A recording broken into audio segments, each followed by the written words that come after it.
Assalamualaikum warahmatullahi wabarakatuh. Perkenalkan, nama saya Rizka Aulia Kinanti. Saya dari kelas 2A1 Hukum dengan NPM 201200000073 dengan dosen pengampu Bapak Saiful Firdaus. Di sini saya akan mempresentasikan tugas mata kuliah Hukum dan HAM dengan materi prinsip-prinsip hak asasi manusia. Yang pertama, prinsip-prinsip hak asasi manusia. Beberapa prinsip telah mencakup hak asasi manusia internasional. Prinsip-prinsip tersebut pada umumnya terdapat di hampir semua perjanjian internasional dan diaplikasikan ke dalam hak-hak yang lebih luas. Prinsip kesetaraan, pelarangan, diskriminasi, dan kewajiban positif yang terletak pada setiap negara digunakan untuk melindungi hak-hak tertentu. Nah, prinsip-prinsip hak asasi manusia ini dibagi menjadi 3. Yang pertama, ada prinsip kesetaraan.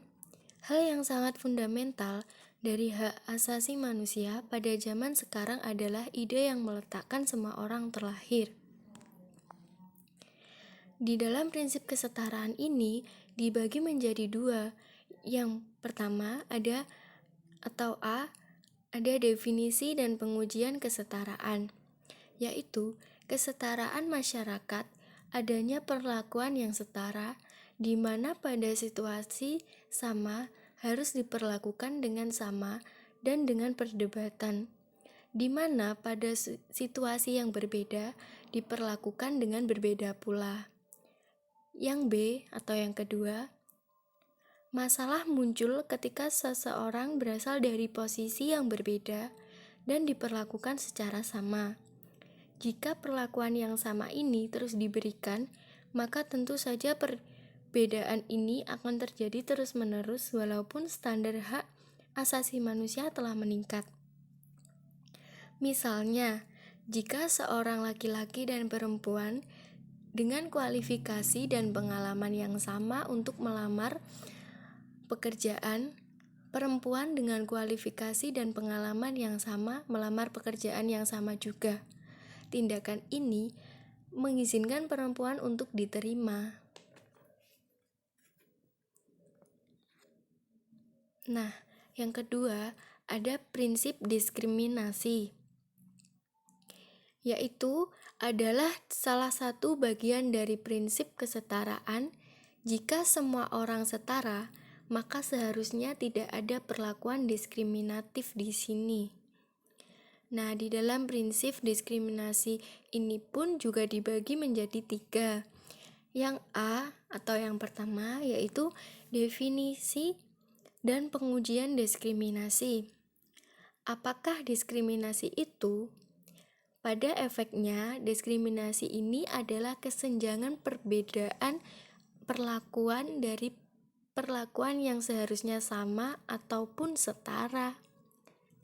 Yang B, ada definisi langsung dan tidak langsung, yaitu diskriminasi langsung adalah ketika seseorang baik langsung maupun tidak langsung diperlakukan dengan berbeda atau less favorable daripada lainnya.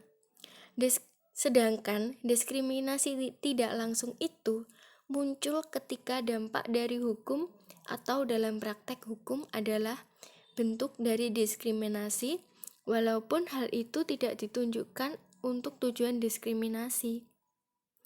Misalnya, ada pembatasan pada hak kehamilan jelas mempengaruhi lebih kepada perempuan daripada laki-laki.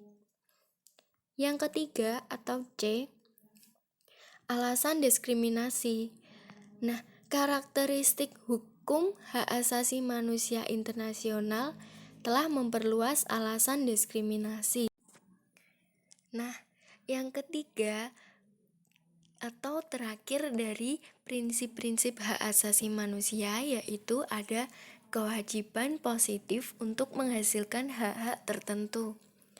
Menurut hukum hak asasi manusia internasional, suatu negara tidak boleh secara sengaja mengabaikan hak-hak dan kebebasan-kebebasan.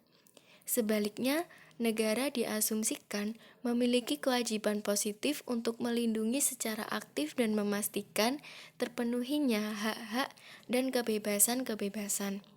Nah, menurut hukum hak asasi manusia internasional ini, suatu negara tidak boleh secara sengaja mengabaikan hak-hak dalam kebebasan.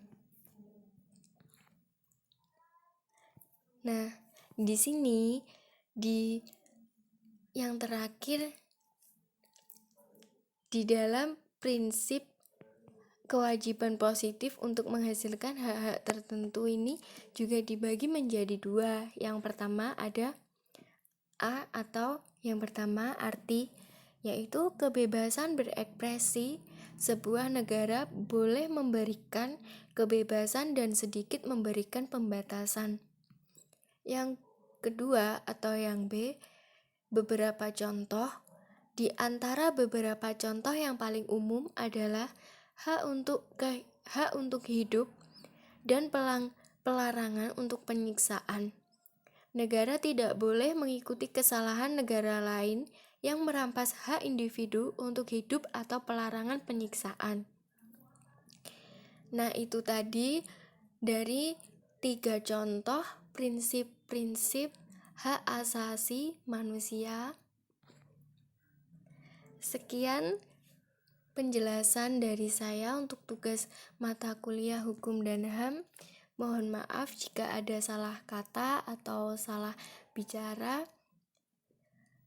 Terima kasih. Wassalamualaikum warahmatullahi wabarakatuh.